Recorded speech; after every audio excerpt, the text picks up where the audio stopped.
ప్రియరా స్థలం కొనడమే ఒక వంతు అయితే, మరి చర్చు కట్టడానికి ఇంచుమించు 4,50,000 అయింది.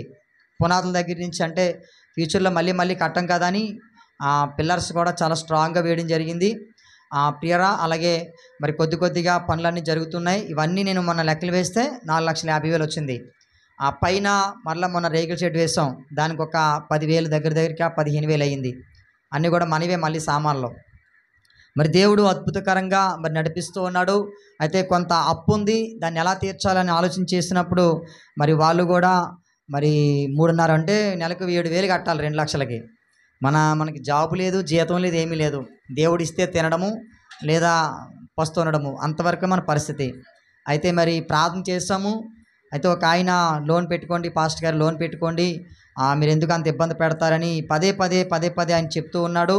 మరి ఎవరైనా ₹2 వడ్డీకి ఇస్తే ఆ 2 లక్షలు వాళ్ళకి తీసేసి 2 లక్షలకి 4,000 కట్టుకుందాం కదా అనుకుంటున్నాం, కానీ ఎక్కడ దొరకట్లేదు. ఏదేమైనా దేవుని చిత్తం ప్రియరా, మరి ఆఖరికి మరి లోన్ పెట్టాలా అని ఒక ఆలోచనకు వచ్చాము. మరి దేవుని చిత్తము, మరి దేవుడు ఎలా నడిపిస్తే ఎలాగా కనుక మీరు ప్రార్థన చేయండి. దేవుడు ఎలా మరి ఆ యొక్క అప్పు తీరిపోయేలాగా. అలాగే మందిరంలో చాలా అవసరతలు ఉన్నాయి. ఇంకా మనకు ఫ్యూచర్లో ఈ మందిరం సరిపోదు, ఇంకా స్థలం కావాలి. కనుక ప్రతి విషయంలో కూడా మీరు అనుదిన ప్రార్థనలో మీరు జ్ఞాపకం చేసుకోవాల్సిందిగా మనం చేస్తూ ఉన్నాను. మరి దేవుని మహాకృపను బట్టి ప్రియరా, మరి మన సంఘానికి ఎవరైనా సేవకులు వచ్చినా, మరి అలాగే మన సంఘంలో ఉన్న పెద్దవారు మరి చిన్న కుర్చీల్లో కూర్చోడానికి ఇబ్బంది పడుతున్నారని ప్రార్థన చేసినప్పుడు మరి 2 పెద్ద కుర్చీలు దేవుడు ఇచ్చాడు. ఒకసారి అందరూ చప్పట్లు కొడుతూ ప్రభుని స్తుతిద్దామా. మరి ఎవరైనా పెద్దవాళ్ళు మరి కూర్చోడానికి, అలాగే ఎవరైనా సేవకులు వచ్చినప్పుడు వాళ్ళు కూడా మరి కూర్చోడానికి కంఫర్టబుల్గా ఉంటుందని మరి దేవుడు నిన్న ఈ 2 కుర్చీలు మన పరిచర్యకు దేవుడు అనుగ్రహించాడు. అందుని బట్టి నేను చాలా సంతోషిస్తూ ఉన్నాను. ప్రియరా, మరి ఈ సమయంలో మన సంఘంలో ఉన్నటువంటి పెద్దలు చాలామంది రాలేదు ఇవాళ. పెద్దవారు నిజంగా సేవకుడిగా నేను వాక్యం చెప్పిన తర్వాత పెద్దవారికి ఎవరైతే ఉన్నారో వారి యొక్క అనుభవాలు మరి సంఘానికి తెలియజేయడం చాలా అవసరం. ప్రియరా, మరి పెద్దవారు సంఘానికి ఉండాలి, సంఘంలో పెద్దలు ఉండాలి, పెద్దవారు ఉండాలి. మరి మనము ప్రార్థన చేద్దాము. మన సంఘంలో దేవుడు మరి పెద్దవారిని దేవుడు అనుగ్రహించినట్లుగా. ప్రియరా, అలాగే ఇంకా మరి చాలా ప్రతికూలమైనటువంటి పరిస్థితుల్లో మనము ఉన్నాము కనుక దేవుడు మనందరినీ సంరక్షించి నడిపించినట్లుగా. అలాగే నిన్నటి దినాన్ని మీకు చెప్పడం జరిగింది, నిన్న శనివారం ప్రార్థనలో మరి నెలకు ఒకసారి భోజనాలు పెట్టాలని. ఒకవేళ ప్రభు చిత్తమైతే నెక్స్ట్ 7వ నెల నుంచి మనం ప్రారంభిద్దాము. అలాగే మరి 7వ నెలలో 2 రోజులు ఉపవాస కూటాలని చెప్పడం జరిగింది. అమ్మ అందరూ విన్నారా లేదా? మాకెప్పుడు చెప్పారంటే పాస్టర్ గారు అంటారా? నేను ఆల్రెడీ చెప్పాను, 2 వారాల కిందటి నుంచి చెప్తున్నాను. మన చర్చిలో 2 రోజులు ఉపవాస కూటాలు మనం పెట్టుకుందామని. మ్యాక్సిమం చర్చిలోనే పెట్టుకుందామండి. మనకు ఎలా వచ్చినా సరిపోద్ది. ఇంకొక 20 మంది మన బంధువులు ఎవరైనా మనం ఆహ్వానించుకుంటే మన చర్చిలో ఎంతమంది పడతారో అంతమంది. మరి బయట అయితే చాలా ఖర్చులు అవుతాయి కనుక మన మందిరంలోనే మనం ఏర్పాటు చేసుకుందాం. ప్రియరా, మరొక ప్రార్థన అవసరం మీకు తెలియజేస్తున్నాను. మరి గత వారంలో మా 2వ మామయ్య మరి పనికి వెళ్తూ అనుకోని రీతిలో చిన్న యాక్సిడెంట్ జరిగింది. ఒంటికి అయితే ఎక్కడ దెబ్బలు తగలలేదు, కానీ మరి తలకు ఒక దెబ్బ తగిలింది. మరి మేము వెళ్ళి ప్రార్థన చేసిన తర్వాత కొంచెం అప్పటికే బలహీనంగా ఉన్నాడు. మరలా నేను నిన్న ఉదయం వెళ్ళాను ప్రార్థన చేయడానికి. అయితే బుర్రంతా తిమ్మిరిగా ఉంటుంది, అది స్కానింగ్ చేయాలి. ఆ స్కానింగ్ చేసిన తర్వాత ట్రీట్మెంట్ ఎలా ఉంటుందో తెలియదు అని చెప్పారు. ఏదేమైనా కూడా మరి 2వ మామయ్య ప్రియరా, మరి తాతారావు మామయ్య కొరకు మీరు ప్రార్థన చేయండి. అలాగే మా పెద్దమ్మలు, అలాగే మా చిన్న మామయ్య, అలాగే బిడ్డలందరి కొరకు మా పెద్దమ్మ, అలాగే ఇందాక సాక్ష్యం చెప్పినటువంటి మా పెద్దమ్మ, అలాగే మరి ఎల్లారి పెద్దమ్మ, ఆవిడ మరి కుటుంబ పరిస్థితులు చాలా దారుణంగా ఉన్నాయి. నేను చాలాసార్లు చెప్తున్నాను, పెద్దమ్మ రండి, కనీసం నువ్వు రాకపోయినా వాళ్ళైనా మందిరానికి పంపించు, పరిస్థితులు బాగాలేవు కదా, పిల్లలందరూ ఇలాగ అయిపోతున్నారు కదా అని బ్రతిమలాడుతున్నాను, కానీ ఆమె ఇష్టపడట్లేదు. ప్రియరా, మరి ఆ కుటుంబం కొరకు కూడా మీరు మరి ప్రార్థన చేయవలసిందిగా మరి మీకు అందరికీ నేను మనవి చేస్తున్నాను. మా కుటుంబాలన్నిటి కొరకు మీకు అనుదిన ప్రార్థనలో జ్ఞాపకం చేసుకోండి. ఈ సమయంలో మనము వాక్య సందేశానికి వెళ్దాము. ప్రియరా, ఈ సమయంలో మరి హానోక్ గారు ఈ మధ్యనే నాకు పరిచయము. ఒక్క 10 నిమిషాలు వారు వారి సాక్ష్యాన్ని లేదా ఆ వాక్యాన్ని మరి మనతో పంచుకుంటారు. 10 నిమిషాలు పంచుకున్న తర్వాత మనము వాక్య సందేశానికి మనం వెళ్దాం. ఇదిగో తండ్రి, ఇంతవరకు నాయన ఈ దినమున తండ్రి ప్రభువా ప్రారంభ ప్రార్థన నుండి మీరు నడిపించారు, మీకు స్తోత్రాలు. ఇదిగో నాయన తండ్రి ప్రభువా బిడ్డల సాక్ష్యాలు మీరు ఉన్నారు. ఇదిగో సాక్ష్యం చెప్పిన బిడ్డలను మీరు జ్ఞాపకం చేసుకోండి. వారి కుటుంబాల్లో మీరు గొప్ప కార్యాలు మీరు జరిగించండి నాయన. ఇదిగో పాటలు పాడిన బిడ్డను మీరు జ్ఞాపకం చేసుకోండి. ఇదిగో ఆరాధనలో పాల్గొన్న ప్రతి ఒక్కరిని మీరు ఆశీర్వదించండి. దేవానికి స్తోత్రాలు. ఇదిగో ఇంతవరకు హానోక్ గారు ప్రభువా కొన్ని విషయాలు తెలియజేశారు. మరి వారి కొరకు వారి కుటుంబం కొరకు నేను ప్రార్థిస్తూ ఉన్నాను. ఇదిగో ఈ సమయంలోనైనా మీరు మాతో మాట్లాడమని మేము నాయన బ్రతిమలాడుకుంటున్నాము ప్రభువా. ఇదిగో తండ్రి, మీరు మాట్లాడే సమయం నాయనానికి స్తోత్రాలు తండ్రి.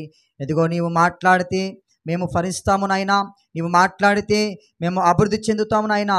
దేవానికి వందనాలు తండ్రి.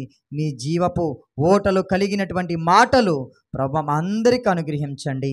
ఇదిగో అలుప్పుడునైనా నన్ను మీరు మరుగుపరిచి మీ సిలువు చాటున తన్ని మరుగుపరచి ఇదిగో నాయన తన్ని సమయోచితమైన జ్ఞానమును ప్రజ్ఞతను నాకు అనుగ్రహించమని మహిమ ఘనత ప్రభావం మీకే చెల్లిస్తూ మీ ప్రియ కుమారుడైన యేసుక్రీస్తు నామమున ఈ ప్రార్థన మనవులు అడిగి వేడుకుంటున్నాము తండ్రి. ఆమేన్. దేవునికి స్తోత్రం కలుగును గాక. హల్లెలూయా. ప్రియరా, మరి శ్రద్ధగా దేవుని యొక్క వాక్యాన్ని వినవలసిందిగా మీకు నేను తెలియజేస్తూ ఉన్నాను. మరి మన సమయము 12:30 వరకు ముగింపు. మరి 12:30కే ఖచ్చితంగా మరి ముగింపు ప్రార్థన జరుగుతుంది. ఎవరు కంగారు పడవద్దు. మరి ఆయా సందర్భాల్లో ఆయా సమయాల్లో ప్రియరా మీకు మరి ప్రవక్తల గురించి వారి యొక్క భక్తి యొక్క జీవన విధానాన్ని గురించి మరి ఇంతకుముందు మీకు చెప్పడం జరిగింది. ఈ సమయంలో మీకా గ్రంథంలో రాయబడినటువంటి కొన్ని విషయాలు నేను మీకు తెలియజేయాలని ఇష్టపడుతూ ఉన్నాను. మనమందరం కూడా మరి మీకా గ్రంథము తీద్దాము. 764 పేజీ నంబరు మీకా గ్రంథంలో కొన్ని అమ్మ ఈ కుర్చీ పట్టుకెళ్ళవాలి. ఈ పెద్ద కుర్చీ ఇవ్వండి, వెనకాతల ఒక కుర్చీ వదిలేసి ఒక కుర్చీ వెనకాతల పెట్టండి. ప్రియులరా, ఈ మీకా గ్రంథంలో చాలా ప్రాముఖ్యమైనటువంటి విషయాలు వ్రాయబడ్డాయి. ఆ విషయాలు మనము చదువుతూ ఉన్నప్పుడు ప్రస్తుతం నేటి దినాలలో ఉన్నటువంటి పరిస్థితులకు అనుకూలంగా ఉన్నట్టుగా మరి కనబడుతూ ఉంటాయి. ఇక్కడ ఈ గ్రంథంలో ప్రియరా దేవుడు మీకా అనేటువంటి ఒక భక్తుణ్ణి, మీకా అనేటువంటి ఒక ప్రవక్తను ఎందుకు ఏర్పాటు చేసుకున్నాడు? మీకా ప్రవక్తను ఏర్పాటు చేసుకున్నటువంటి ప్రాంతపు యొక్క పరిస్థితులు ఏమిటి? మీకా ప్రవక్త అయినటువంటి జీవన విధానము ఎటువంటిది? ఎందుకు దేవుడు ఆ ప్రాంతంలో ఆ ప్రవక్తను ఎన్నుకున్నాడు అని మనము ఆలోచన చేస్తూ ఉన్నప్పుడు మనకు చాలా ఆశ్చర్యం కలుగుతుంది. దేవునికి స్తోత్రం. హల్లెలూయా. మనము బైబిల్ గ్రంథంలో చాలామంది ప్రవక్తలు మనకున్నారు. యెషయా, ఇర్మియా, హెజ్కేలు, దానియేలు అని ఇంకా ప్రియరా చాలామంది పెద్ద పెద్ద ప్రవక్తలు మనకు తెలుసు. కానీ బైబిల్లో రాయబడినటువంటి చిన్న ప్రవక్తల గురించి మనము పెద్దగా ఆలోచించము, మనము పట్టించుకోము. కానీ దేవుడు చిన్న ప్రవక్తలని ఎక్కువగా దేవుడు వాడుకున్నాడు. చిన్న ప్రవక్తల్ని దేవుడు ప్రియరా ఆశీర్వాదకరంగా దీవునికరంగా దేవుడు నడిపించాడు. ఎందుకంటే ఈ మాటలు మీకు తెలియజేస్తున్నాను. సమాజంలో ప్రియరా చిన్న ప్రవక్తలు అనగానే, లేకపోతే సమాజంలో చిన్నవారు అనగానే, లేకపోతే సమాజంలో ఎన్నిక లేని వారు అనగానే వారికి చులకనగా కనబడుతూ ఉంటుంది. కానీ దేవుడు ప్రియరా మనము చదువుతూ ఉన్నప్పుడు బైబిల్ గ్రంథంలో అనేక సందర్భాల్లో మరి చిన్న ప్రవక్తల విషయాల్లో చేసినటువంటి కార్యాలు బట్టి మనకు చాలా ఆశ్చర్యం కలుగుతుంది. చదువుదాం ఒకసారి మీకా గ్రంథము 7వ అధ్యాయము 8వ వచనం.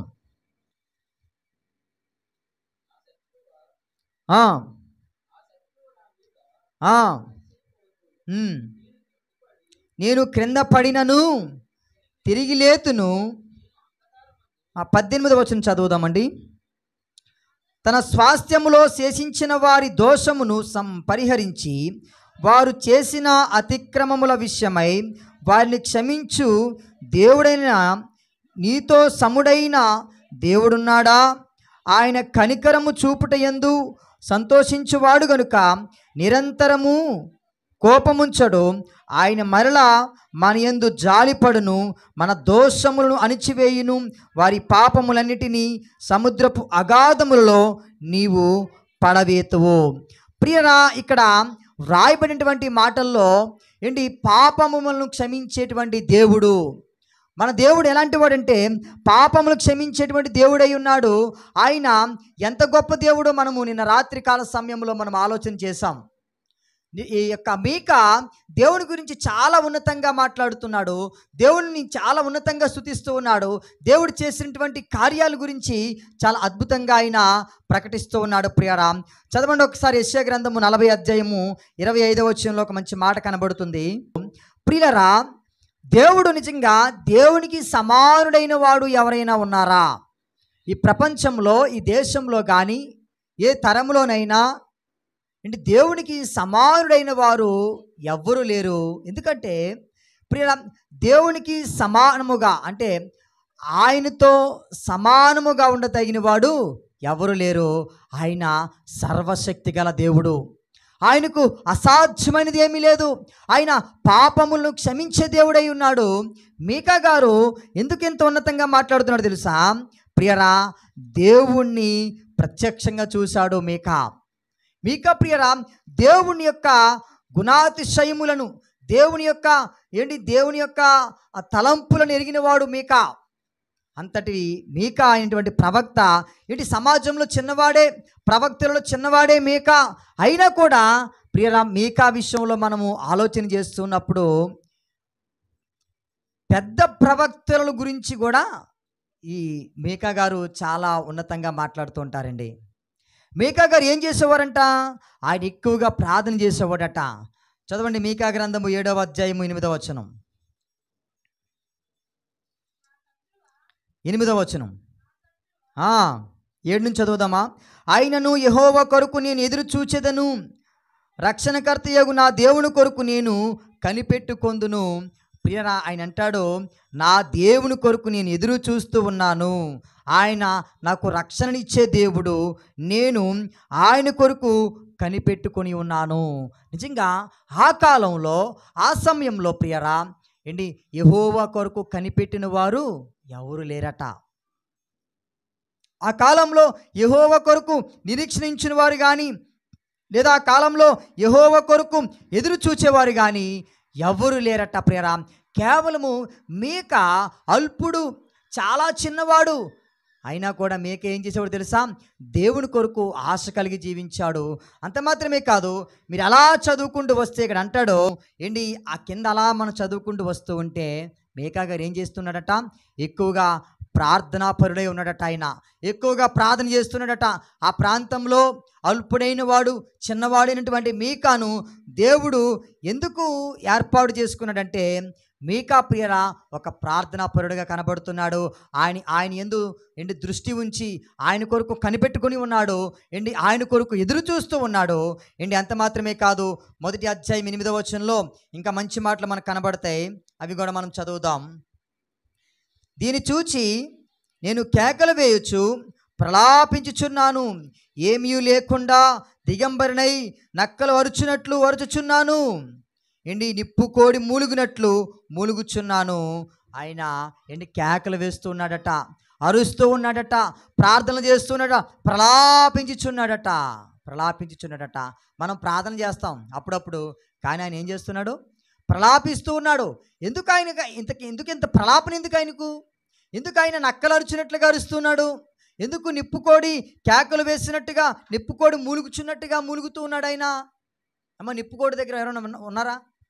మేము ISDM బైబిల్ కాలేజీలో ఉంటున్నప్పుడు మా బైబిల్ కాలేజీలో 2 నిప్పుకోళ్ళు ఉండేవండి. ఆ నిప్పుకోళ్ళ దగ్గర ఎప్పుడూ ఒక స్వరం వస్తూనే ఉంటుంది. ఒక కోత వినబడుతుంది. ఆ నిప్పుకోడి అంటే అది మూలుగుతూ ఉంటుందట ఆ నిప్పుకోడి. ప్రియరా, ఇంతకుముందు మన ప్రాంతంలో నక్కలు కేకలు వినబడుతుండేవి. మన రైలు పట్టాల అవతల చాలా నక్కలు ఒకసారి మా వీధిలోకి వచ్చింది కదా. ఆ వీధిలోకి వచ్చేస్తే ఎవరేం చేస్తారో అనేసి ఒక బల్ల కింద దాక్కుని ఒకరింట్లో ఆ రోజు చాలా ప్రయత్నాలు చేశారు దాన్ని బయటికి తీయాలని. ఏంటి నక్కలు ఏంటి అలా అరుస్తూనే ఉంటాయి. ఇక నయం మన మన ప్రాంతంలో చాలా తక్కువ అండి. మనం ఉప్పాడ ప్రాంతానికి వెళ్తున్నప్పుడు కానీ లేకపోతే మేము చిన్నప్పుడు హోపేల్యాండో అక్కడ వేటాడుతున్నప్పుడు ఎక్కువగా నక్కలు అరుస్తూ ఉండేవండి. ఈ యొక్క ప్రవక్త ఏం చేస్తున్నాడట? నక్కలు అరుచినట్టుగా అరుస్తున్నాడట. ఏంటి నిప్పుకోడు మూలుగుచున్నట్టుగా మూలుస్తున్నాడట. ఆయన ప్రలాపిస్తున్నాడట. ఏంటి 5వ వచనంలో మనము చూసినట్లయితే ఏంటి ఎంత భయంకరమైనటువంటి పరిస్థితి ఉందో చూస్తున్నారు అక్కడ. భయంకరమైనటువంటి వ్యభిచారంతో డబ్బు సంపాదించి కానుకలకు ఇస్తూ ఉండేవారట. ఏంటి భయంకర అక్రమము. ఏంటి అంత దారుణమైనటువంటి పరిస్థితుల్లో యోనా ప్రలాపించుచున్నాడు, యోనా ప్రార్థిస్తూ ఉన్నాడు ప్రియరా. నిజంగా నేటి దినాల్లో ప్రియరా ఈరోజు ప్రార్థించేవారు తక్కువగా కనబడుతూ ఉంటారు. ఒకరోజు నేను మొన్న ఒక ప్రాంతానికి వెళ్ళాను ప్రియరా. ప్రార్థనకి వెళ్ళినప్పుడు అక్కడ ఒక పాస్టర్ ఒక మాట చెప్పారు, క్రైస్తవులు ప్రార్థన తక్కువైపోయింది. అందుకే ప్రియరా మనము పరిస్థితులు చూస్తూ ఉన్నప్పుడు దేవుడు ఎప్పుడు ఎవరిని ఎలా ఏర్పాటు చేసుకోవాలో వారిని ఏర్పాటు చేసుకుంటాడు. ఏంటి మీకా ఉన్నటువంటి కాలంలో ప్రజలు చాలా భయంకరంగా ఉన్నారు. చాలా భయంకరమైనటువంటి ఆ మాటలన్నీ కూడా మీకు జ్ఞాపకం చేస్తాను. తర్వాత దేవుడు మీకాని ఎందుకు ఏర్పాటు చేసుకున్నాడో మరొక మాట మీకు జ్ఞాపకం చేస్తాను. 3వ అధ్యాయము 5వ వచనం 8వ వచనం. 3వ అధ్యాయం, నేనైతే యాకోబు సంతతి వారిని తమ దోషమును ఇశ్రాయేలుకు తమ పాపమును కనుపరచుటకై యెహోవా ఆత్మావేశము చేత బలముతోనూ తీర్పు తీర్చు శక్తితోనూ ధైర్యముతోనూ నింపబడిన వాడునై ఉన్నాను. దేవునికి మహిమ కలుగునుగాక. మీకా ఎలా ఉన్నాడట? దేవుని బలముతో నింపబడ్డాడట. దేవుని యొక్క ఆత్మావేశము చేత నింపబడి తీర్పు తీర్చు శక్తితోనూ ధైర్యముతోనూ మీకా నింపబడ్డాడు ప్రియరా. అలాంటి భయంకరమైనటువంటి పరిస్థితుల్లో మీకా ఎలా నిలబడ్డాడు? చిన్నవాడే కదా. కానీ ప్రియరా దేవుని ఆత్మ, దేవుని శక్తి, దేవుడిచ్చినటువంటి ధైర్యముతో మీకా నిలబడ్డాడు. అందుకే ప్రియరా దేవుడు మీకాను ఏర్పాటు చేసుకున్నాడు. మరొక మాట చెప్పి నేను ఇంకా ముందుకు వెళ్ళాలని ఇష్టపడుతూ ఉన్నాను. అదే 3వ అధ్యాయము 12వ వచనం. కాబట్టి నేను దున్నబడినట్లు మిమ్మును బట్టి సియోను దున్నబడును, యెరూషలేము రాళ్ల కొప్పులగును, మందిరమున్న పర్వతము అరణ్యంలోని ఉన్నత స్థలముల వలె అగును. ఇక్కడ మీకా గారు ఒక ప్రవచనాన్ని చెప్తూ ఉన్నారండి. ఈ ప్రవచనం అక్కడ ఉన్నటువంటి ప్రజలకు అర్థం కాలేదు. ప్రవచనం? ఈ ప్రవచనం యొక్క అర్థం ఏంటని అందరూ ఆశ్చర్యపోతున్నారు. ఈ ప్రవచనం ఎక్కడ నెరవేరిందో తెలుసా? ఎవరి జీవితంలో నెరవేరిందంటే మనం అందరికీ బాగా తెలుసు, ఇర్మియా చాలా గొప్ప పెద్ద ప్రవక్త. ఇర్మియా అనేటువంటి ప్రవక్త ప్రియరా యొక్క మీకా వెళ్ళిపోయినటువంటి 100 సంవత్సరాల కాలంలో ఇర్మియా ప్రవక్త వచ్చాడు. ఇర్మియా ప్రవక్త వచ్చి మీకాను ఆదర్శంగా తీసుకున్నాడు. మీకా ప్రియరా అంత చిన్నవాడే అంత ధైర్యంతో మాట్లాడాడు. ప్రియరా ఏ విధమైన బ్యాక్గ్రౌండ్ లేనివాడే అంత ధైర్యంగా దేవుని యొక్క ఆత్మ చేత మాట్లాడాడు. ఆ రోజు నిలబడ్డాడు కదా. నేనెందుకు నిలబడకూడదు? నేనెందుకు దేవుని పని చేయకూడదు? నేను ఒక ఉన్నతమైనటువంటి కుటుంబంలో పుట్టాను, దేవుని యొక్క వంశావళిలో నేను పుట్టానని మీకా ప్రియరా ఇర్మియా మీకాను ఆదర్శంగా తీసుకున్నాడు. ఈ ప్రవచనం ఎక్కడ నెరవేరిందంటే చూడండి ఒక్కసారి. ఇర్మియా గ్రంథము 26వ అధ్యాయము 18వ వచనం.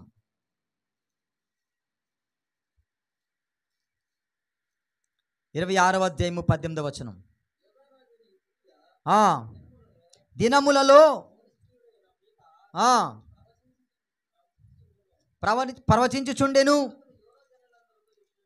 యోధా జనులందరితో ఇట్లా నేను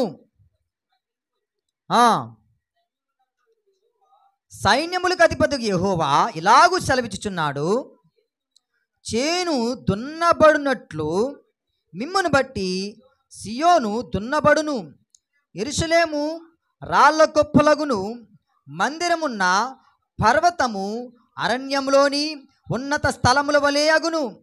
అట్లు పలికినందున యూదారాజైన హిజ్కియా అయినను యూదా జనులందరిలో మరి ఎవడైనను అతని చంపిరా, యెహోవా వారికి చేసేదనని తాను చెప్పిన కీడును చేయక సంతాపపడినట్లు రాజు యెహోవా యందు భయభక్తులు కలిగి యెహోవా దయను వేడుకొనును కదా.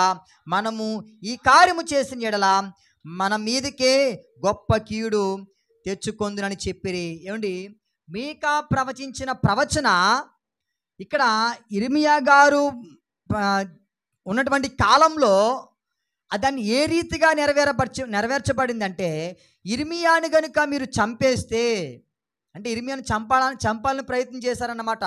ఇర్మియాను వాళ్ళు చంపాలనుకున్నారు, ఇర్మియాను లేకుండా చేయాలనుకున్నారు. ఏంటి, ఇర్మియాను చంపాలనుకున్నటువంటి వాళ్ళ ఆలోచనను నివృత్తి చేశాడు. అంటే వారి ఆలోచనని భంగం చేశాడు దేవుడు. కారణం ఏంటి తెలుసా? అంతకుముందే మీకా ప్రవచించాడు. ఇర్మియాను కనుక మీరు ఏమైనా చేస్తే మీ దేశం పాడైపోతుంది, మీ మందిరం, మీ పరిస్థితులన్నీ తారుమారైపోతాయి అని చెప్పినప్పుడు వారు ఇర్మియాను ఏమీ చేయలేదట. దేవునికి స్తోత్రం కలుగును గాక. ప్రియరా, చిన్నవాడైనప్పటికీ కూడా మీకా గొప్ప కార్యాలు చేశాడు, అద్భుతాలు చేశాడు. మీకా ప్రవచించినటువంటి కాలంలో లేదా మీకా జీవించినటువంటి కాలంలో ప్రజలు ఎలాంటి పరిస్థితుల్లో ఉన్నారో మనము ఇప్పుడు చదువుకుందాం. మీకా గ్రంథము 3వ అధ్యాయము 1వ వచనం మనం చదువుదాం. నేను ఇలాగూ ప్రకటించి తిని, యాకోబు సంతతి యొక్క ప్రధానులారా, ఇజ్రాయేలీయుల అధిపతులారా, ఆలకించుడి. న్యాయం ఎరిగియుండుట మీ ధర్మమే కదా. అయినను మేలు నసహించుకొని కీడు చెయ్య నిష్టపడుదురు. నా జనుల చర్మము ఊడదేసి వారి ఎముకల మీద మాంసము చీల్చుచుందురు. నా జనుల మాంసమును భుజించుచు వారి చర్మమును ఒలిచి వారి ఎముకలను విరిచి ఒకడు కొండలో వేయు మాంసమును మొక్కలు చేయనట్టు బాణలో వేయు మాంసముగా వారిని తుత్తునీలుగా పగలగొట్టియున్నారు. ఏమండి, ఇక్కడ దేవుని ప్రజలను ఎంత భయంకరంగా హింసిస్తున్నారో చూస్తున్నారా? దేవుని ప్రజలు ఏం చేస్తున్నారట? ముక్కలు ముక్కలుగా చేసి బాణలో వేశారట. అమ్మ, బాణలు తెలుసా మీకు? నాకు చిన్నప్పుడు మాకు దగ్గర 2 బాణలు ఉండేవండి. చాలా పెద్ద బాణలు ఉండేవి. చాలా కాలం దాచాను ఆ బాణలో, పగిలిపోయి ఇక్కడి నుంచి అక్కడికి, అక్కడి నుంచి అక్కడికి, అక్కడి నుంచి అక్కడికి ఈ మార్పుడు చేయడం వల్ల మొత్తం బాణలు అంతా పగిలిపోయినాయండి. బాణలు ఉండేవి. మన దగ్గర ఉన్న బాణలు కాదండి, ఇంకా చాలా పెద్ద పెద్ద బాణలు ఉండేవట.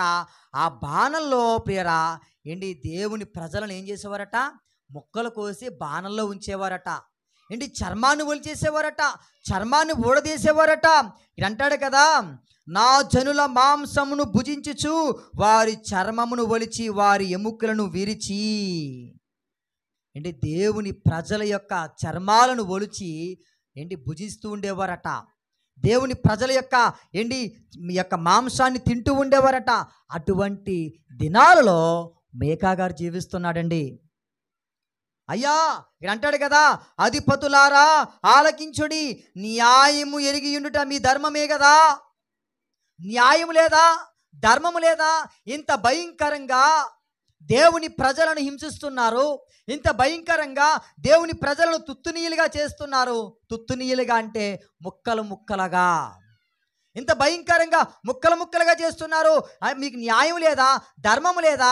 ఒకసారి మీరు ఆలకించండి అని మీకా గారు ప్రశ్నిస్తూ ఉన్నాడు. ప్రియరా, మీకా గారు కేకలు వేస్తూ ఉన్నాడు, ప్రలాపించుచూ ఉన్నాడు, ఆయన అడుగుతూ ఉన్నాడు, ప్రశ్నిస్తూ ఉన్నాడు మీకా.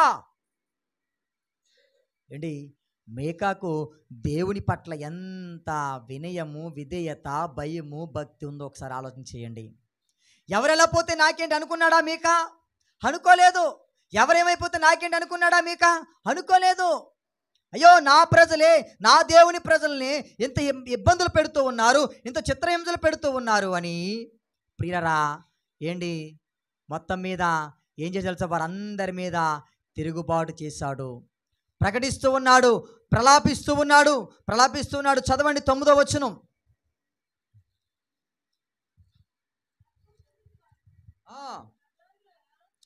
యాకోబు సంతతి ప్రధానులారా, ఇజ్రాయేల్ అధిపతులారా, న్యాయమును తృణీకరించుచు దుర్నీతిని నీతిగా ఎదిరించువారులారా ఈ మాట ఆలకించుడి. నరహత్య చేయుట చేత సియోనును మీరు కట్టుదురు, దుష్టత్వము జరిగించుట చేత యెరూషలేమును మీరు కట్టుదురు.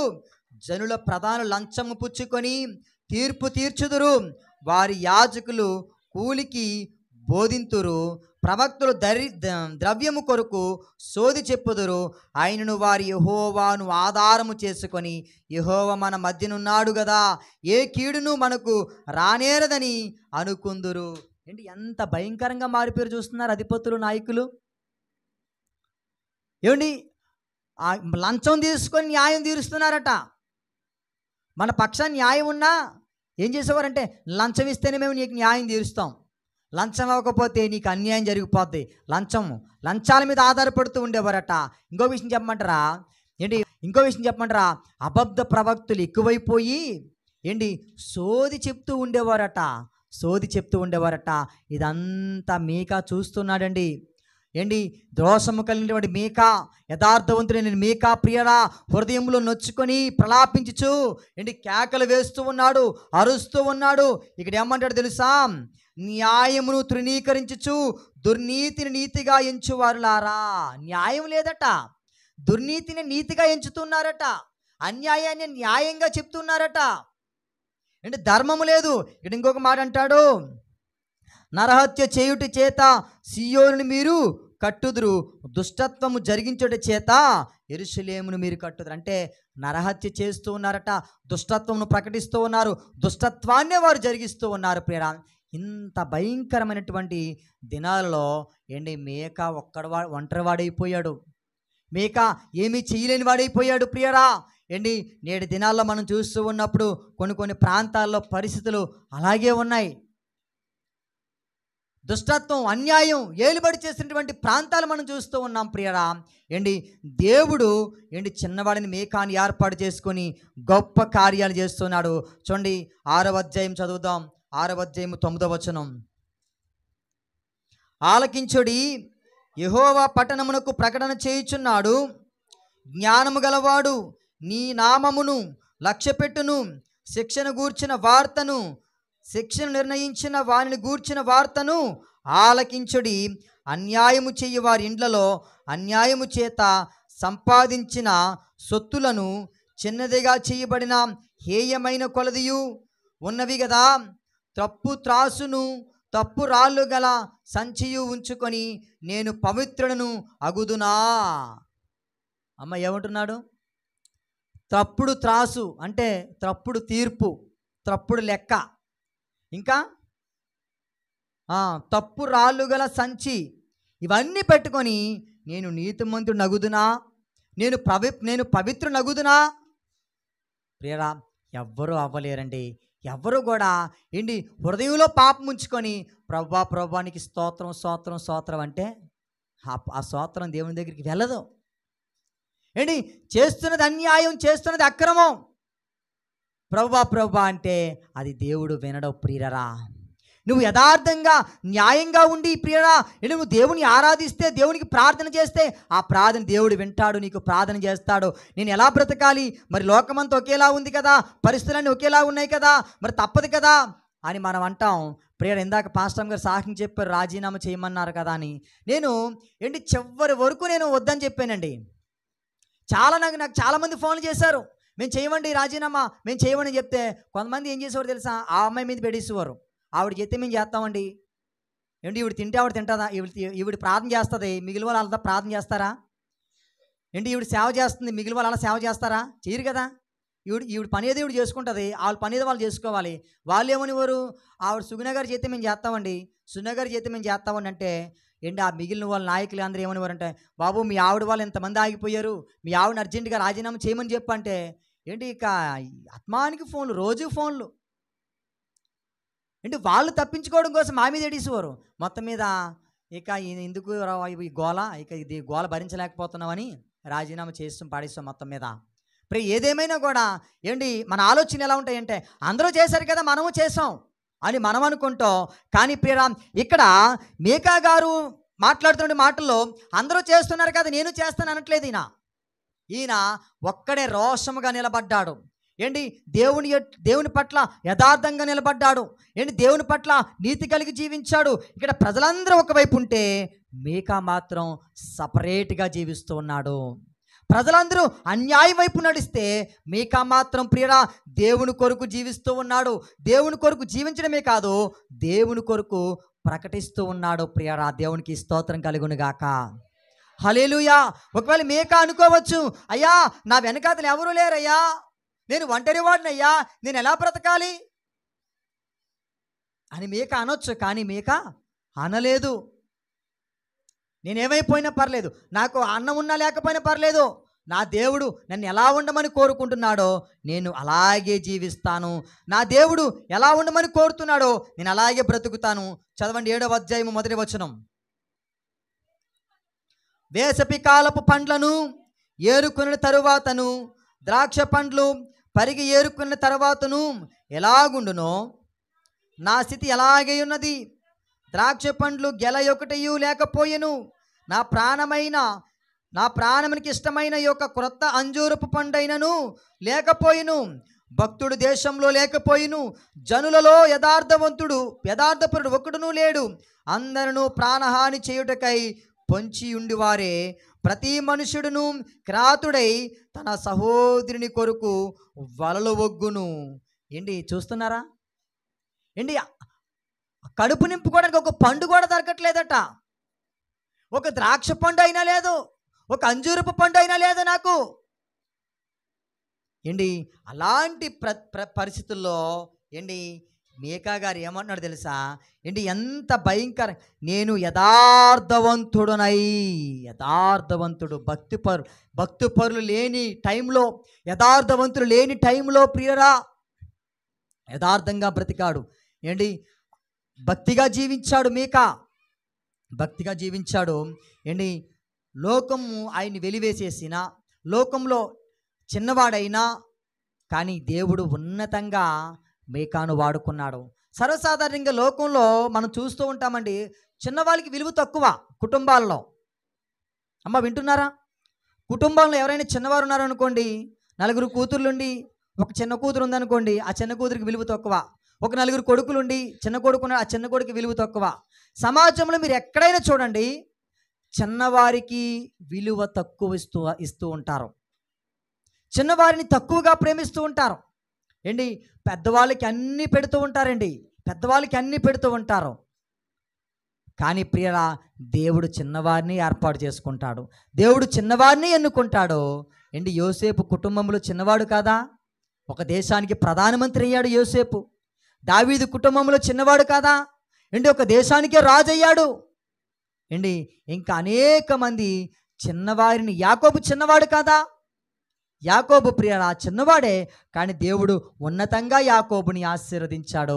నేనంటాను, కుటుంబంలోని నువ్వు చిన్నదానివైనా, కుటుంబంలోని చిన్నవాడివైనా, లోకంలో ఏంటి నీకెవరూ సహకారం అందించకపోయినా, నువ్వు దేవుని మీద ఆధారపడితే నిన్ను దేవుడు గొప్పగా ఆశీర్వదిస్తాడు. ఉన్నతంగా నిన్ను దేవుడు దీవిస్తాడు. నీ వెనకాతల 10 మంది లేకపోవచ్చు, కానీ ప్రియరా దేవుడు నిన్ను నిలబెట్టుకుంటాడు, నిన్ను వాడుకుంటాడు. నీ ద్వారా దేవుడు గొప్ప కార్యాలు చేస్తాడు. నువ్వు దేవుని మీద ఆధారపడేదానిగా ఉండాలి. అయ్యో నా వెనకాతలు ఎవరు లేరే, వాళ్ళ వెనకాతలు 10 మంది ఉన్నారు, నా వెనకాతలు 10 మంది లేరు, ఎలా బ్రతకాలి ఇప్పుడు, నా పరిస్థితి ఏంటి, నా జీవితం ఏంటి అని ఎప్పుడు కూడా మనం అనుకోకూడదండి. ఇక్కడ ఏమన్నాడు మీకేమన్నాడు? అయ్యా నాకు ఒక అంజూరు పండు అయినా లేదయ్యా, ఒక ద్రాక్ష పండు అయినా లేదయ్యా. అయ్యా చుట్టూ ఉన్నవారందరూ కూడా భయంకర స్థితిలో ఉన్నారు, నేను ఒంటరిగా ఉన్నాను, నేను ఒంటరిగా జీవిస్తున్నాను. ఏంటి దేవుడు మీకాను విడిచిపెట్టేశాడా? ఏంటి మీకా గురించి చదువుతూ ఉంటే చాలా ఆశ్చర్యం కలుగుతుందండి, చాలా ఆశ్చర్యం కలుగుతుంది. ప్రతికూలమైనటువంటి పరిస్థితుల్లో ఏంటి దేవుడు చేసినటువంటి గొప్ప కార్యాలు ప్రియరా, అద్భుతాలు ఏంటి మనం ఊహించని రీతిగా ఉంటాయి, అద్భుతకరంగా ఉంటాయి ప్రియరా. నిజంగా మన వెనకాతలు ఎవ్వరు లేకపోవచ్చు, కానీ మన పక్షాన దేవుడు తోడుగా ఉంటాడు. ఏంటి మేము ఇంచుమించుగా కుటుంబంలో చాలా పెద్ద కుటుంబం. ఏంటి కుటుంబంలో చాలా అధికారం ఉంది, కానీ ఎవ్వరు కూడా పరిచర్యకు సహాయం చేయలేదు ప్రియరా. పరిచర్య ప్రారంభించినప్పుడు కూడా ఏంటి ఇంత పెద్ద కుటుంబం ఉన్నా ఏంటి అధికారం ఉన్నా కూడా ఎవ్వరు సహకరించలేదు.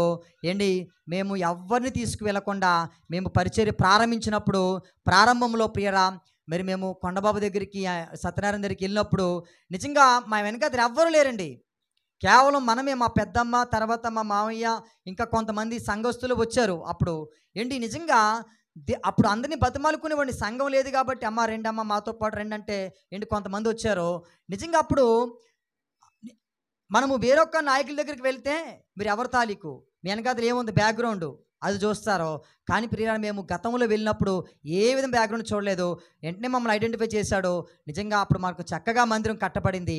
తర్వాత ఏంటి 1 సంవత్సరం పాటు నేను వాళ్ళతో కంటిన్యూగా వెళ్తూ తిరుగుతూ ఉండేవాడిని. ఏంటి తర్వాత మరి 2019 ఎలక్షన్స్లో మరి టీడీపీ ఓడిపోవడం జరిగింది.